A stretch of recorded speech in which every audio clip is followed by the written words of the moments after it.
Indigo के खिलाफ जो हाल ही में बवाल मचा है, बहुत से लोग कह रहे हैं कि इंडिगो ने सिर्फ फ्लाइट रद्द नहीं की बल्कि जनता और सरकार को ब्लैकमेल किया है। तो चलिए शुरू करते हैं।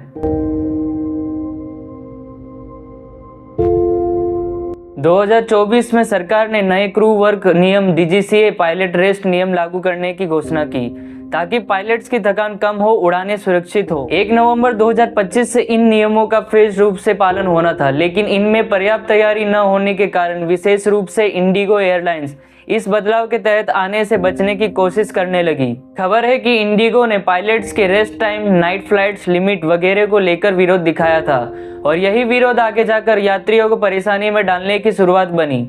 दिसंबर 2025 के पहले हफ्ते में इंडिगो ने हजारों उड़ानें रद्द की और कुछ देरी से उड़ाई। कुल मिलाकर 2000 से ज़्यादा से अधिक फ्लाइट्स कैंसिल हुई। दिल्ली, मुंबई, हैदराबाद, बेंगलुरु, कोलकाता और लगभग हर प्रमुख एयरपोर्ट पर यात्री फंस गए थे। देर से जानकारी मिलने पर तय भी नहीं हो पा रहा था कि फ्लाइट उड़ भी रही है या नहीं।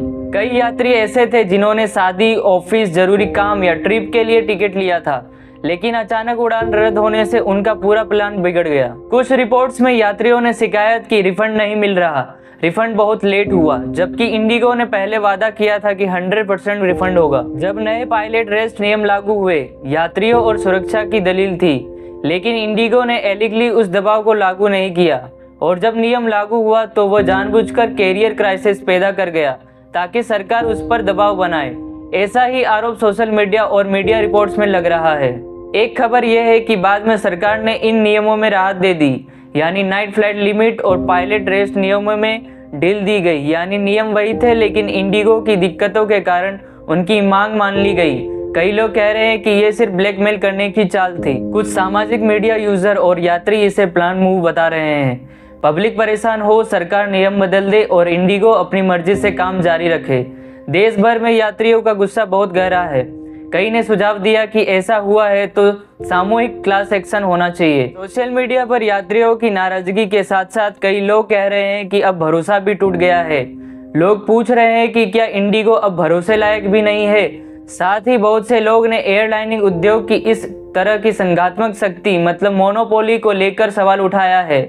जब एक एयरलाइन इतनी बड़ी है कि नियामक और सरकार को झुकना पड़ता है तो यात्री कहां जाए।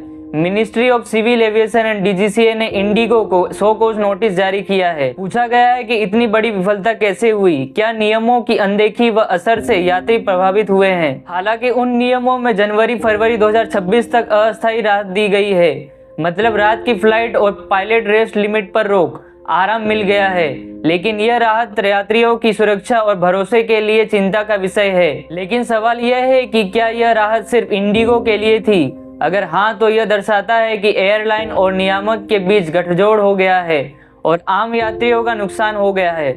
मुझे लगता है कि इस मामले में इंडिगो ने सिर्फ एक ऑपरेशन फेल नहीं दी, बल्कि एक रणनीति के तहत ऐसा किया है। जब नियम बदलने थे तो तैयारी करनी थी, लेकिन इंडिगो ने पिछले महीनों में ही पायलट शिफ्ट और प्लानिंग रोक दी गई। कई रिपोर्ट्स के अनुसार हायरिंग फ्रीज था। यात्रियों की परेशानी, आर्थिक व मानसिक, सब इग्नोर करके सिस्टम रिबूट करना, ये सिर्फ मुनाफा बचाने की चाल लगती है। और जब सरकार नियामक झुक जाए तो इसका मतलब है कि यात्रियों की आवाज दब गई। ऐसे मोनोपोली और मजबूती वाले एयरलाइंस को ऐसी छूट नहीं मिलनी चाहिए। अगर आप प्रभावित हुए हैं, रिफंड और कंपनसेशन के लिए दबाव रखें, अपने अधिकार को जाने, सामाजिक मीडिया और सार्वजनिक मंचों पर अपनी आवाज उठाएं ताकि भविष्य में ऐसी मनमानी न हो सके। सरकार और नियामक से मांग करें कि एयरलाइंस को कानून के दायरे में रखे, मोनोपोली ना बने, यात्रियों का भरोसा और सुरक्षा प्राथमिक हो। अगली बार फ्लाइट बुक करने से पहले अल्टरनेटिव्स देखें, जितना हो सके कंपटीशन को प्रोत्साहन दें। दोस्तों, इंडिगो का ये विवाद सिर्फ एक एयरलाइन की गलती नहीं, ये दिखाता है कि कैसे बड़े कॉरपोरेट्स और नियामक मिलकर जनता के लिए मुश्किल खड़ी कर सकते हैं और हमारी आवाज दबा सकते हैं। अगर आपको ये वीडियो पसंद आया हो तो लाइक और शेयर जरूर करें। कमेंट में बताइए कि क्या आपने या आपके जानने वालों ने इंडिगो की वजह से परेशानी झेली।